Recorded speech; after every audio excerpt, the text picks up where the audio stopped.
La ciudad de Roma avanzaba entre la calma y el movimiento de sus primeros días. Sobre las colinas, la tierra aún llevaba las marcas de construcciones recientes, mientras los caminos, formados por el paso constante de hombres y animales, se extendían más allá de los límites del asentamiento. No era todavía el imperio que dominaría el mundo en siglos venideros, pero ya contenía la esencia de lo que habría de convertirse. Roma era una ciudad joven, nacida del ingenio y la voluntad de aquellos que habían trazado su destino con sangre y ambición. En sus calles aún resonaban las historias de Rómulo, su primer rey, el hombre que había fundado la ciudad y asegurado su supervivencia entre pueblos hostiles. Los ancianos hablaban de las primeras batallas, de los pactos frágiles y del equilibrio precario entre guerra y diplomacia. Pero toda ciudad necesitaba más que su fundador para prosperar. Roma debía fortalecerse con el tiempo, crecer con nuevas estrategias, avanzar con líderes que no solo protegieran lo construido, sino que lo expandieran. Y en ese proceso de crecimiento, en una casa cercana al Palatino, nació Tulio Hostilio. Desde su infancia, Tulio estuvo rodeado por historias de batalla. Su abuelo, Osto Hostilio, era un nombre respetado entre los guerreros de Roma, un hombre que había luchado en los primeros conflictos, cuando el destino de la ciudad aún pendía de un hilo. Se contaban relatos sobre su valor, sobre la manera en que había enfrentado a los enemigos de Roma con una determinación que nunca flaqueaba. Tulio creció escuchando estos relatos como otros niños escuchaban las plegarias en los templos. Para él, la historia de Roma no estaba en los rituales religiosos ni en los festivales dedicados a los dioses, sino en las guerras que la habían moldeado, en los líderes que habían sabido usar la espada cuando las palabras no eran suficientes. Desde pequeño observaba a los soldados con curiosidad silenciosa. No solo admiraba su destreza en el combate, sino la disciplina con la que se preparaban cada día, la estructura de sus movimientos, la manera en que Roma, a través de ellos, aseguraba su supervivencia. No tardó en comprender que quería formar parte de esa historia, no como espectador, sino como protagonista. Pero mientras Tulio crecía, la ciudad tomaba otro camino. El rey Numa Pompilio, sucesor de Rómulo, gobernaba con una visión distinta.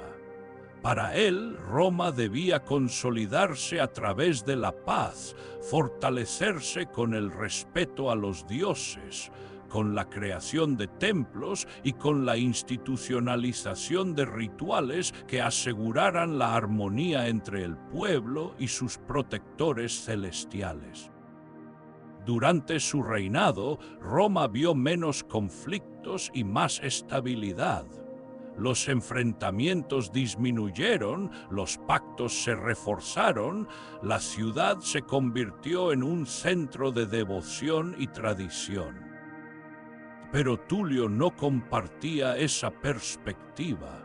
Veía en la paz un respiro momentáneo, no un estado permanente. No creía que Roma pudiera sostenerse solo con plegarias. Sabía que tarde o temprano volvería a necesitar la guerra.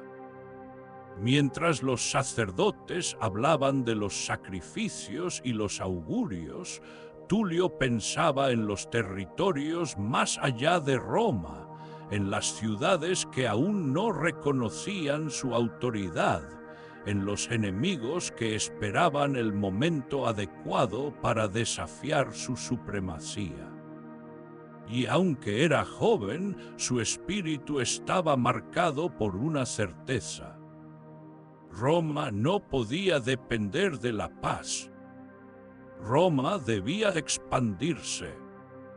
Roma debía conquistar. Pero para que eso ocurriera, debía llegar el momento de actuar, un momento que no tardaría en presentarse. La muerte de Numa Pompilio dejó a Roma en un momento de incertidumbre. Durante años su reinado había traído paz, estabilidad y una profunda conexión con los dioses. Pero con su partida, la ciudad se encontró ante una pregunta inevitable.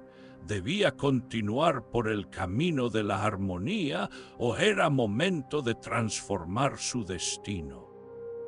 Roma había crecido bajo el manto de Numa.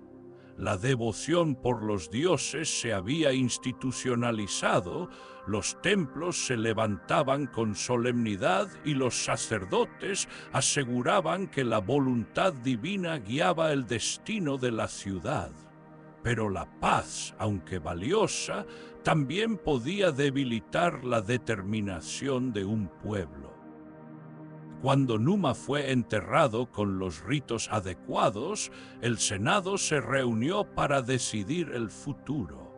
Como era tradición, Roma entró en interregno, un período sin liderazgo, en el que los augures observaban los cielos en busca de señales y los hombres más influyentes debatían quién debía ocupar el trono. Los días pasaron y el pueblo esperaba con paciencia, pero Tulio Hostilio no veía en el interregno un tiempo de reflexión, sino una oportunidad. Desde su juventud, Tulio había comprendido que Roma no podía sostenerse únicamente en la fe y los ritos sagrados. La historia de la ciudad había comenzado en la guerra, en la expansión, en la conquista. Para él, los templos eran importantes, pero las murallas y las armas eran lo que realmente aseguraba el futuro de Roma. Su nombre ya resonaba en los círculos de poder. La gente sabía que no era un hombre de plegarias ni de ceremonias. Sabían que su mirada estaba puesta en lo que existía más allá de las fronteras de Roma, en los territorios que aún no le pertenecían, en las amenazas que podían surgir si la ciudad permanecía demasiado tiempo inmóvil. Cuando llegó el día de la deliberación, Tulio Hostilio no esperó a ser llamado. Entró en la Curia Hostilia, el espacio donde los senadores debatían los asuntos más importantes, con la seguridad de quien sabe que su tiempo ha llegado. Las antorchas iluminaban la sala, proyectando sombras sobre los rostros de los hombres allí reunidos. Había quienes deseaban continuar con el legado de Numa, preservar la paz y reforzar la conexión con los dioses. Tulio sabía que debía hablar con claridad y sin titubeos. Roma ha vivido en paz, comenzó, su voz resonó con firmeza. Hemos construido templos, hemos fortalecido nuestros lazos con los dioses, pero la paz no es eterna. Si bajamos la guardia, si olvidamos que el mundo no nos pertenece por derecho, sino por conquista, otros vendrán y reclamarán lo que es nuestro. Algunos senadores cruzaron miradas, sopesando sus palabras. Tulio no hablaba con suavidad ni con devoción, no ofrecía plegarias ni promesas de armonía. Nuestros enemigos no nos miran con respeto, sino con ambición, continuó.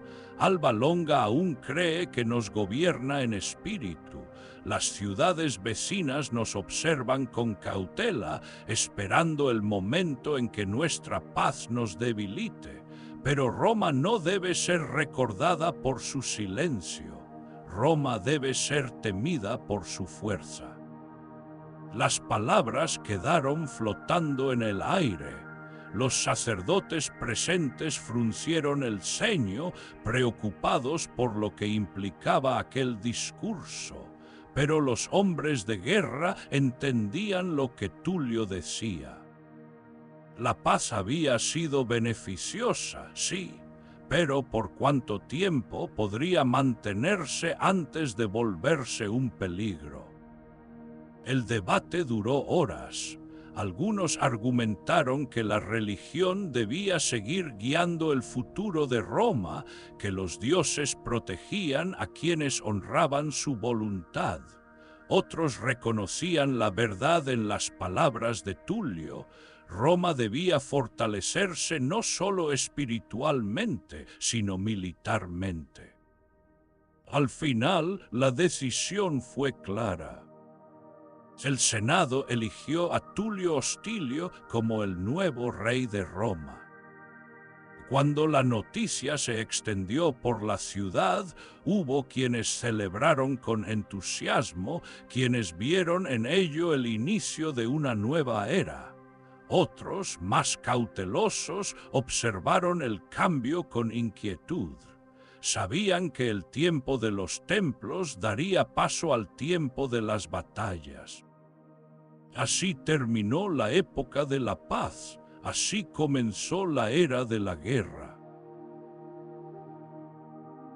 El sol caía lentamente sobre Roma, tiñendo de tonos cálidos las murallas de la ciudad. En los últimos días, la tensión entre Roma y Alba Longa había crecido, una presión sutil pero constante que se extendía entre los ciudadanos y los senadores. Para muchos, Alba Longa era más que una ciudad vecina. Era la madre de Roma, el lugar de donde descendían los primeros habitantes, el origen remoto de su linaje. Pero para Tulio Hostilio, esa relación no bastaba para justificar la influencia que Alba Longa aún pretendía ejercer sobre Roma. Desde su llegada al trono, Tulio había analizado cada alianza, cada relación política, cada ciudad que representaba una amenaza. Alba Longa era un nombre que aparecía en cada discusión sobre el futuro de Roma. Su liderazgo aún veía a los romanos como inferiores, como una extensión de su propio dominio. Tulio lo veía de otra manera. Para él, Roma no debía vivir bajo la sombra de otra ciudad. Roma debía gobernarse a sí misma, marcar su propio destino, fortalecerse y expandirse más allá de cualquier influencia externa. La oportunidad de resolver este asunto llegó poco tiempo después de su ascenso al trono. Una disputa entre ciudadanos de ambas ciudades se convirtió en el detonante de lo inevitable. Alba Longa exigía compensaciones y Roma no estaba dispuesta a concederlas. Las tensiones aumentaron y finalmente los emisarios de Alba Longa llegaron a Roma con una propuesta. Nuestros pueblos no necesitan una guerra que los destruya, dijo el representante al Senado. En lugar de un enfrentamiento entre ejércitos, resolveremos este conflicto con un duelo. Se elegirán 3 guerreros de Roma y 3 guerreros de Alba Longa. El combate entre ellos decidirá quién somete a quién. Tulio Hostilio escuchó la propuesta en silencio. No mostró sorpresa, pues sabía que los albanos deseaban evitar una guerra prolongada que debilitara ambas ciudades. Un duelo era una solución pragmática, pero también sabía que no podía fallar. La elección de los combatientes determinaría el destino de Roma. En los días siguientes, el Senado y los generales debatieron sobre quién representaría a Roma en el combate. El nombre que más resonó entre los ciudadanos y los soldados fue el de los hermanos Horacios, 3 jóvenes guerreros entrenados desde su infancia en el arte de la guerra, con una disciplina forjada en años de preparación. Su resistencia, su coordinación en batalla, su instinto estratégico los convertían en los mejores candidatos para enfrentar la prueba que se avecinaba. Por parte de Alba Longa, los elegidos fueron los hermanos Curiacios, quienes gozaban de una reputación similar entre su pueblo. Hábiles, rápidos y entrenados para luchar en conjunto, los Curiacios representaban la mejor oportunidad de Alba Longa para someter a Roma sin enviar sus ejércitos a la batalla. Se acordó la fecha del duelo. Los ciudadanos de ambas ciudades acudieron para presenciar el enfrentamiento. No había gritos de celebración ni cánticos de apoyo. Solo la solemnidad de un día que marcaría la historia de 2 pueblos.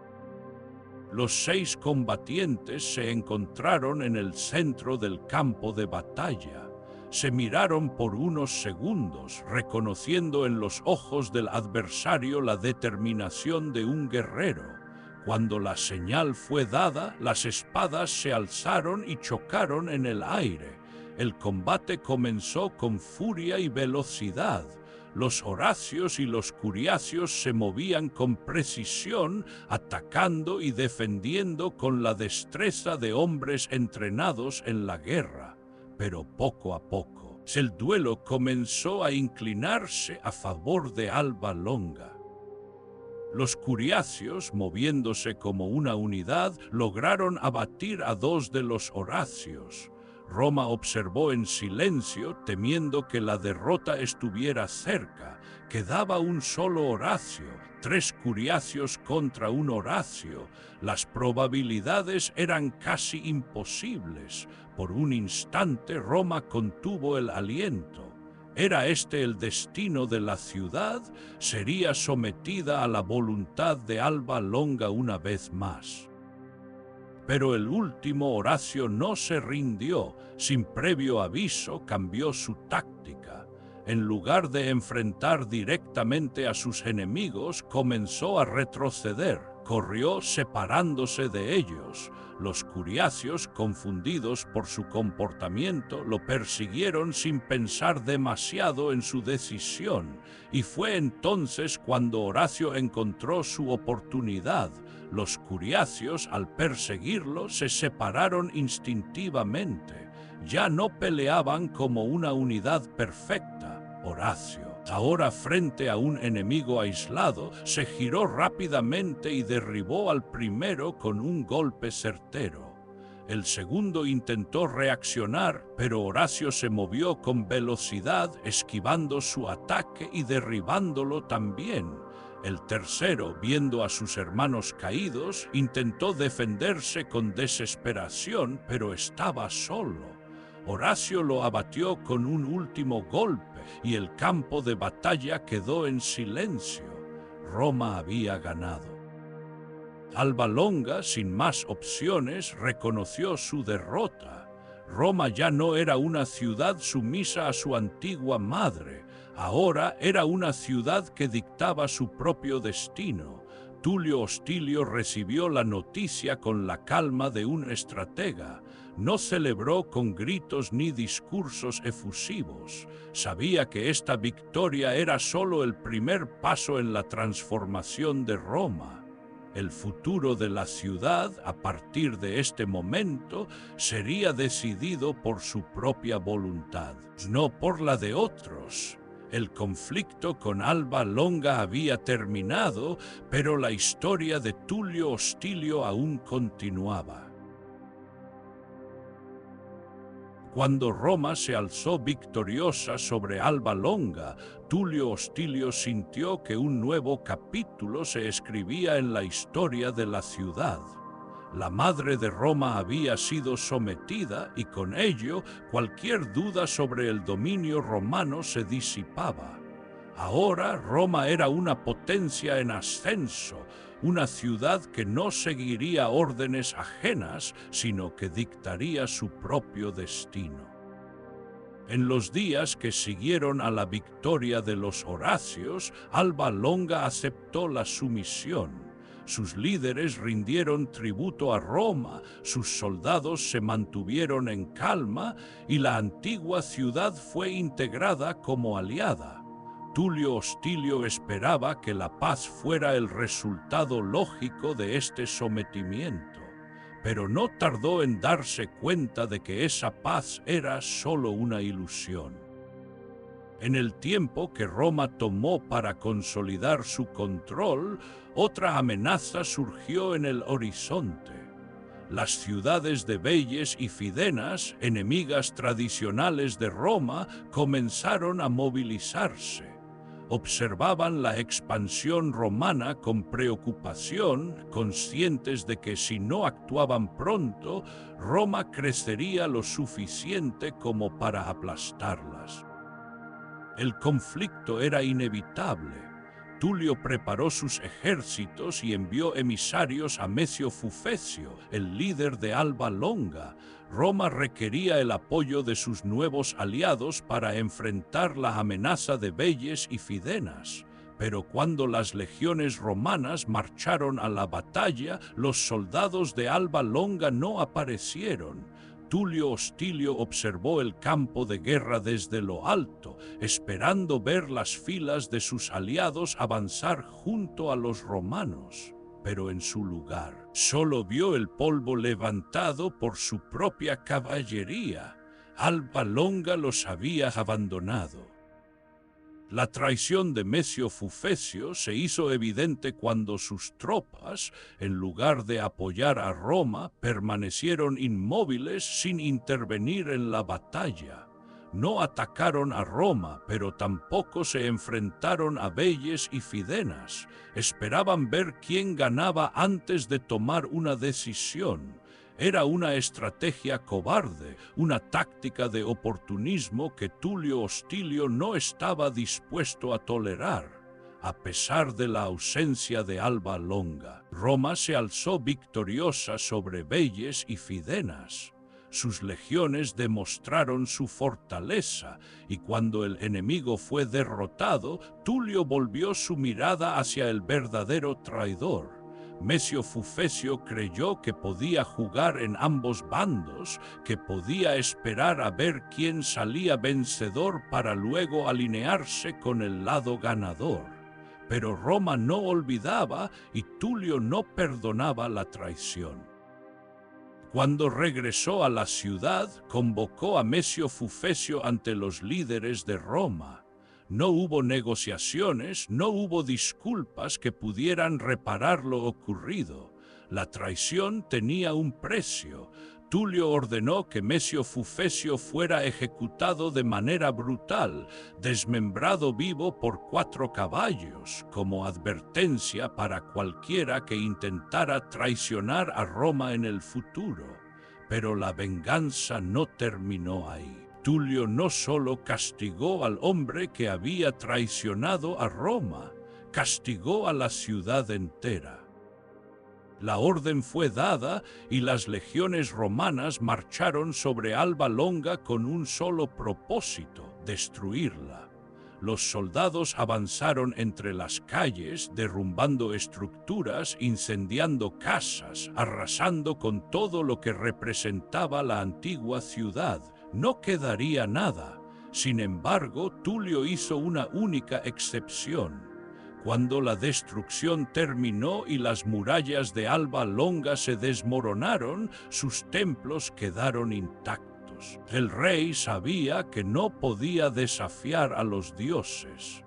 Aunque había decidido borrar la ciudad de la historia, respetó sus lugares sagrados, asegurándose de que los altares permanecieran como únicos vestigios de un pueblo que había sido condenado por su propia traición. La madre de Roma desapareció y con su caída, Roma quedó completamente libre de su influencia. Tulio Hostilio no había sido elegido para preservar el pasado, había sido elegido para construir el futuro, y en ese futuro no habría espacio para ciudades que dudaran de la supremacía romana. La paz que había esperado tras la batalla nunca llegó, pero lo que sí llegó fue una nueva Roma, una ciudad que ahora miraba hacia adelante, sin rivales, sin cadenas y sin sombras que la detuvieran. La sombra del conflicto aún cubría Roma. La caída de Alba Longa había sido un evento definitivo, un momento que selló la supremacía de Roma sobre su madre histórica. Pero Tulio Hostilio, aún con la victoria asegurada, sabía que la guerra por sí sola no podía sostener el futuro de la ciudad. Roma era una ciudad joven, un pueblo guerrero que había sobrevivido por su capacidad de conquista y por la fuerza de sus ejércitos. Pero toda gran potencia requería algo más que armas y territorio. Necesitaba estructura, orden y gobierno. Desde la época de Rómulo, los asuntos de Roma habían sido discutidos en espacios improvisados. Las decisiones se tomaban donde fuera conveniente, en plazas públicas, en reuniones privadas o en campamentos militares. Pero Tulio entendía que el poder debía consolidarse en un lugar que le otorgara a la administración romana permanencia y autoridad. La ciudad crecía y con ello su necesidad de gobernarse con estabilidad. La guerra había asegurado su expansión, pero ahora Roma debía definir cómo manejaría su futuro. Tulio Hostilio observaba el foro romano desde lo alto. Era el centro de la ciudad, el lugar donde los ciudadanos comerciaban, donde las reuniones se llevaban a cabo, donde los mensajes se transmitían. Sabía que el gobierno debía establecerse allí, en el corazón de Roma, donde su presencia sería indiscutible. Fue entonces cuando tomó la decisión. Roma necesitaría un edificio que representara su autoridad, un lugar donde los senadores pudieran reunirse y tomar las decisiones que determinarían el futuro de la ciudad. Ordenó la construcción de la Curia Hostilia, el primer edificio permanente del Senado. Desde el momento en que se anunció la obra, los ciudadanos entendieron que algo estaba cambiando en Roma. Hasta entonces, los reyes habían gobernado con autoridad absoluta, pero la existencia de un senado con un espacio propio señalaba una nueva evolución. El poder, aunque seguía estando en manos del monarca, comenzaba a distribuirse entre los principales líderes de la ciudad. Los obreros trabajaron durante meses, asegurándose de que el edificio fuera sólido, duradero, digno de la importancia que tendría en el gobierno romano. Se levantaron muros de piedra firme, se construyó un techo de madera resistente y poco a poco la estructura comenzó a tomar forma en el foro. El día de su inauguración, Tulio Hostilio permaneció en silencio mientras los senadores tomaban sus lugares dentro del edificio. No era un espacio decorativo ni un simple símbolo de poder. Era el lugar donde Roma comenzaría a gobernarse con más organización y estabilidad. Las primeras sesiones del Senado dentro de la Curia marcaron el inicio de un nuevo capítulo. Los asuntos de la ciudad eran discutidos con más formalidad.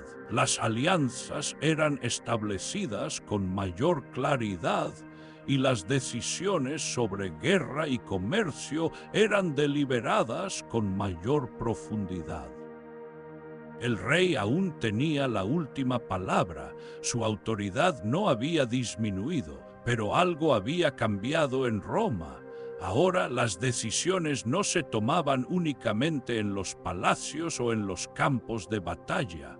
Ahora Roma tenía un centro de gobierno real. La Curia Hostilia no solo fue un edificio, fue un paso hacia el futuro.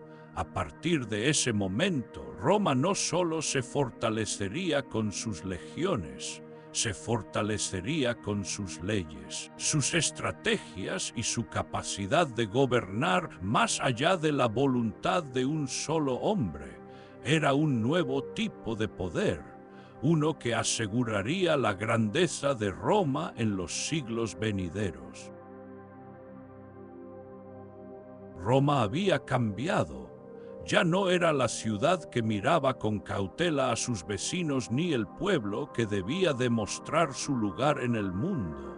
Ahora era una potencia en ascenso, un reino que se expandía, que conquistaba, que gobernaba con fuerza y determinación.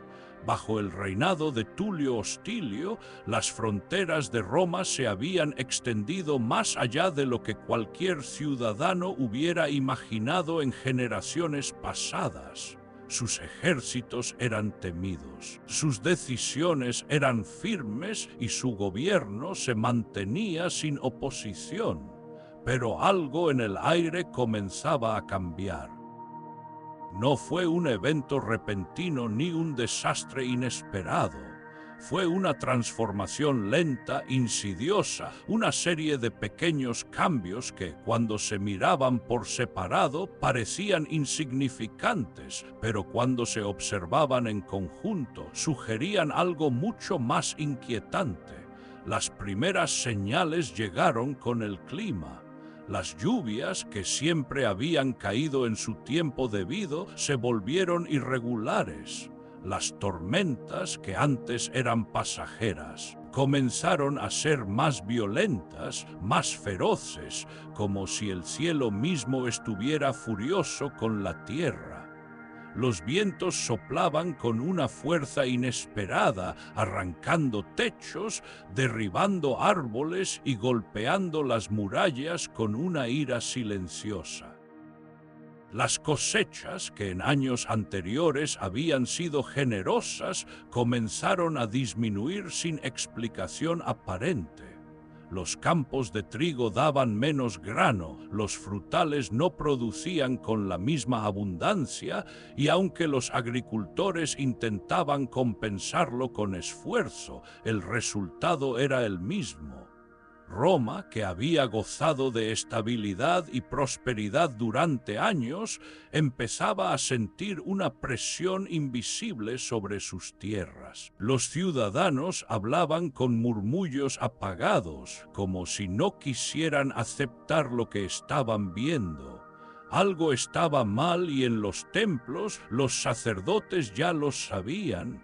Se acercaron a la curia, a las calles, a las plazas, advirtiendo que los signos eran claros. Los dioses estaban descontentos. Desde la muerte de Numa Pompilio, Roma había tomado un rumbo diferente. Las plegarias se habían reducido, los sacrificios a los dioses ya no se realizaban con la misma devoción. Tulio Hostilio, con su visión de expansión y poder militar, no había mantenido las prácticas religiosas con la disciplina que su predecesor había impuesto. Los sacerdotes observaron los signos con preocupación. El cielo no era el mismo, la tierra no era la misma. El pueblo no era el mismo. Se acercaron a Tulio, intentaron advertirlo. El equilibrio se ha roto, le dijeron. Los dioses nos protegieron cuando Roma los honraba, pero ahora nos miran con descontento. Si no restauramos el vínculo, la furia de los dioses caerá sobre nosotros. Pero Tulio no les dio importancia, no era un hombre de plegarias ni de supersticiones. Roma no gobernaba por voluntad divina, sino por el filo de su espada. Así las advertencias fueron ignoradas. Pero los signos no desaparecieron. solo se hicieron más evidentes. Las tormentas se intensificaron. En algunas noches el cielo se iluminaba con relámpagos que parecían partir la tierra en dos. Los ciudadanos no dormían en paz y los rumores sobre el castigo divino se extendían entre el pueblo. En los mercados, los comerciantes hablaban de cómo las cosechas seguían decayendo. Los alimentos se volvían más escasos, los precios aumentaban y el descontento crecía.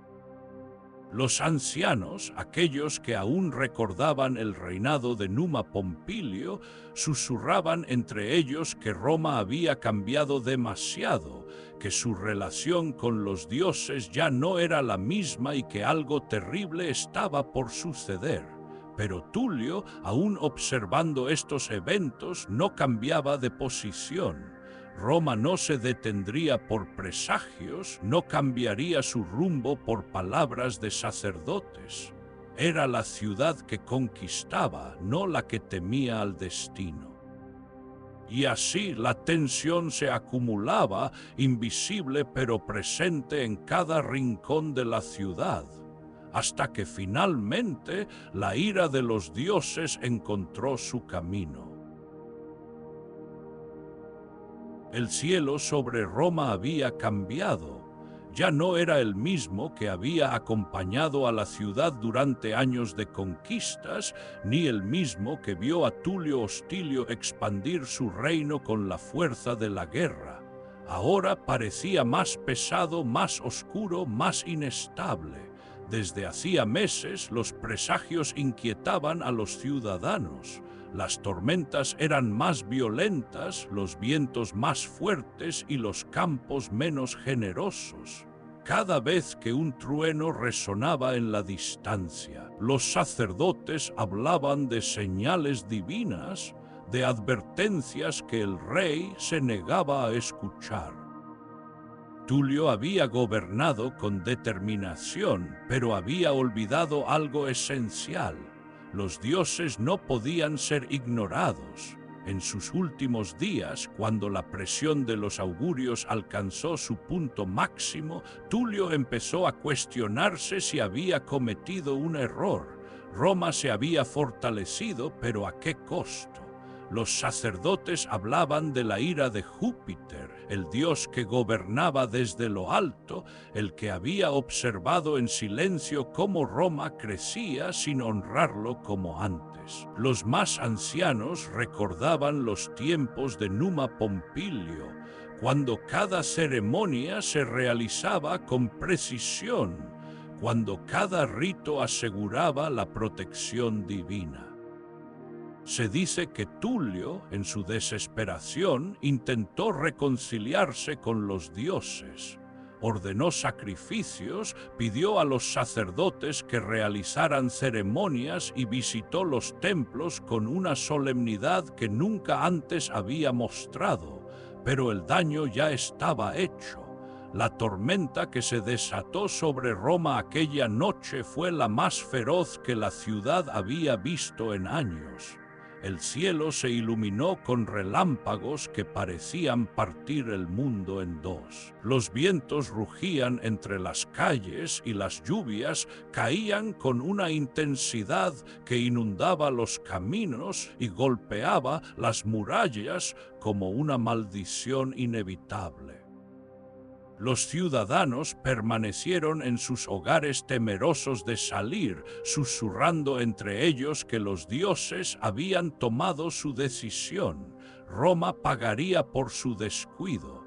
El palacio de Tulio Hostilio, donde el rey observaba la tormenta desde lo alto, fue el lugar donde finalmente se desató el castigo divino. Un relámpago, brillante como el fuego de los mismos dioses, cayó sobre la estructura. El impacto fue inmediato. El trueno resonó como si Júpiter mismo hubiera hablado a la ciudad, y Tulio Hostilio fue fulminado.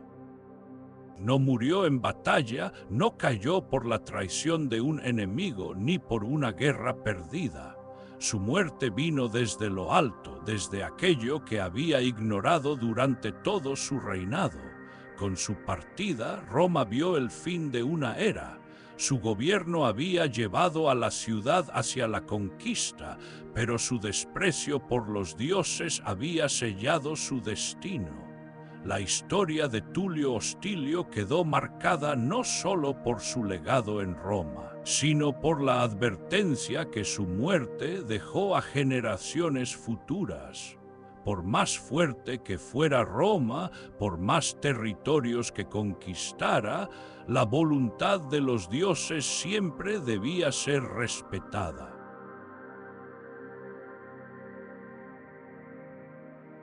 Gracias por quedarte hasta el final. Si te gustó, dale me gusta y suscríbete para más relatos. Activa la campanita y cuéntanos en los comentarios qué historia te gustaría escuchar. Hasta pronto.